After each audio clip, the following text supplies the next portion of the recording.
Hello everyone. Today I want to talk about Dragon Age the Veilguard. So some more footage of this game has been revealed, such as the character creator and the beginning of the game. In this video I'll share my opinion of the game and what we've seen so far.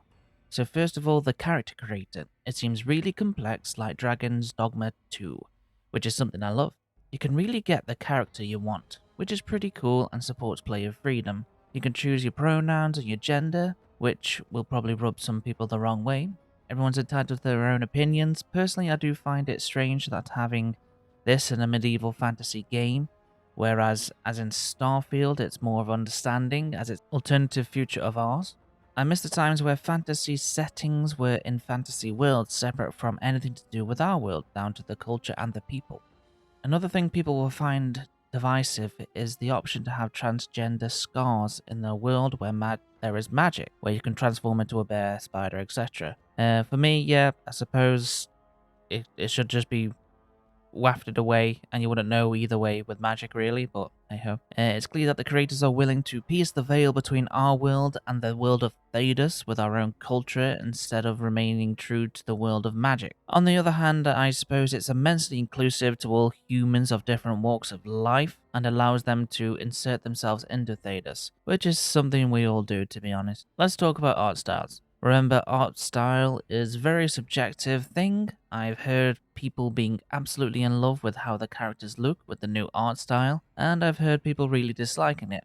Personally, I'm in the middle. I can see the Disney-esque style and I do kind of like it, but this world and what I've seen previously really rubs me the wrong way. It just doesn't fit with the themes. If this was a totally different franchise, perhaps I'd be more inclined to like it.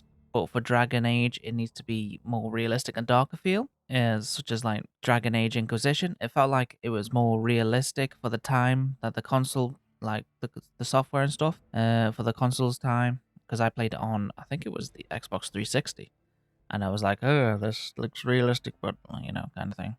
But because of the times, it looked right. Although, which I find quite surprising, is the environmental art style looks really cool. It looks very realistic, very grungy and stuff like that, which in a way doesn't help the Disney-esque looking characters, as it makes the contrast even worse. The character's style doesn't match the environment, in my opinion. The monsters and enemies in this game are the same, looking downright goofy at times, whereas it doesn't match the environment. So, like, where are the horror elements gone from Dragon Age 2? It really, because they look goofy, they don't look scary, and it just stops that horror aspect, whereas Origins really caught it. Because of the art style, it really confuses who the game is for, and it really is concerning. It looks like a Disney animated film with explicit themes within this game, whereas if the game had realistic character look to it, it would match the environment and those themes way better. For example, Baldur's Gate 3.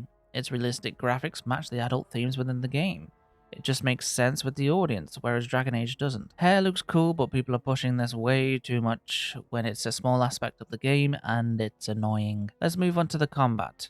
This again will be very decisive. It's immensely action-packed, which I like, as I intensely like action-packed gameplay of Dragon's Dogma. But looking at Dragon Age's combat, it's not as impactful as Dragon's Dogma. Dragon Age's combat is very flashy and floaty, to the point where I think it makes people sick. From when I first saw this, I suggested they need to tone it down significantly. I have heard that you can turn off HUD elements to stop it being so in your face, but it's still ever over the top. The reason why it is floaty is because of the speed that your character can move at defies the laws of physics and the body's capabilities. This really makes it silly, in all honesty. The only saving grace is the cool looking animations and when attacking and the powers. Although saying this, every bad guy seems like a sponge taking a hell lot of time to kill it, which is annoying. Unfortunately, you can't change to different characters now, but you can issue orders by pausing the game and using a rough looking command screen to get to your companions to activate abilities and target certain enemies. I suppose it's one way to keep the tactical element of the previous games. Let's move on from combat to companions and story. Personally, I'm very interested to see where the story goes. I enjoyed Dragon Age Origins and Dragon Age Inquisition storyline. There's some interesting elements such as the elven gods returning, the blight rearing its ugly head. It has potential to make a real impact of the world of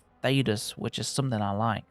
We can be the hero and change the world for the better, which is great. The dialogue between characters seems compelling at times. I hope they can keep a stellar script and do justice to previous characters. Although, so far BioWare has managed to spoil a lot of the plot points and their marketing coverage, which is absolutely frustrating, removing quite a few surprises. As for companions, from what I've seen so far, I'm really not interested in them, which is surprising. Hopefully, as we play the game, there'll be something more interesting and unique about them. I'm interested about the Griffin. That's the only thing, really. Like, they're returning, so that's pretty cool. Also, I've noticed that some of the voice acting seems off at times. Clearly, the voice actors didn't have enough direction. Yes, my take sounds immensely negative. In all honesty, I do want to play the game and see where the story goes. This game will be decisive amongst fans of the series for one reason or another. I do believe if the game isn't successful, it'll be the killing blow for BioWare. It really needs to nail the story. So that's my opinion of what I've seen so far with Dragon Age Veilguard. I hope you enjoyed this little video, just pointing out things I'm concerned about and what I don't like and what I think will be decisive for this game and will be a big judgment on if people purchase the game initially anyway. So I'm very concerned. That's all. I think a lot of people are going to lose their jobs further if they fumble the game. And from what I've seen, they are fumbling at the moment. But hopefully, maybe when we play the story will pick it up and be the main character. But I'm not too sure. In all honesty, I don't think it's going to be as good as previous games. Because BioWare has developed a track record of fumbling and really messing up games and stuff like that. So yeah, it's it is very negative, but I'm kind of optimistic at the same time. I'm hoping that it'll be okay. And it'll be a fun time to play and, kind of things. Of course, I'll be playing it on PC, so there will be probably the option for modding. So if any art style you don't particularly like can be modded away. So then it'll just be, the story and the characters that really need to carry this game. But like so far I said, the characters are not really there, but the premise of the story seems to be very interesting to me. And the combat seems to be very floaty, unfortunately, which is something I don't like. It makes me feel weird, but hey ho. So yeah, that's all from me. I'll see you in the next one. Take care of yourself, and goodbye.